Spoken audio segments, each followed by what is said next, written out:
Hi Gabi fam, it's me Gabi Hizon and welcome back to my YouTube channel.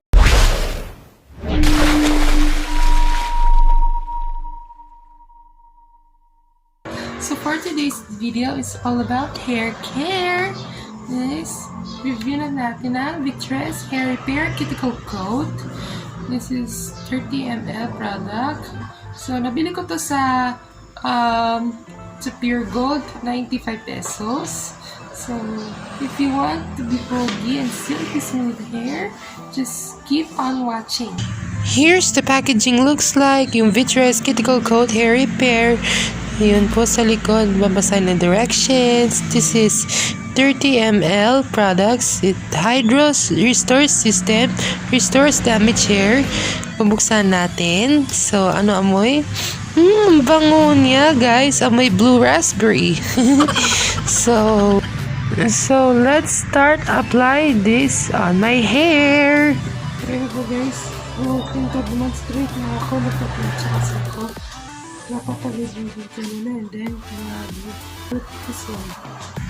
So lagay ko na sa kamay ko ng Vitress Cuticle Coat. Ang bango. Amoy blue raspberry. So dalawang pumps or 3 or 4.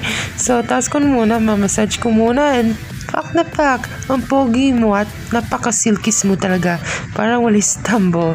And then, sa likod naman, mamassage maigi para kintab tsaka silky smooth. So, isusuklay ko na mamaya.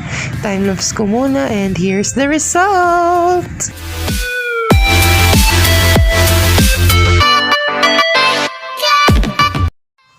Okay guys, tapos na ako maglagay ko ng Vitress Hair Repair Cuticle Coat. So, silky smooth tsaka straight, diba? Hindi siya damaged, frizzy, tsaka brittle. So, ang ganda. Ang pogi ko, no? Diba? Parang kang wow, parang kang paparibad, ganun. So, yun nga.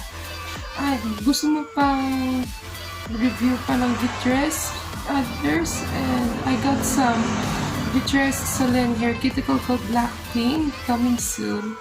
So, pati ng hair, yung spray, Vitress Hair Freshener. So, yun nga. Please don't forget to like, comment, share, and subscribe. And click the notification bell for more updates and for more upcoming video. So, bye guys! Gabi fam, dream big and make it happen.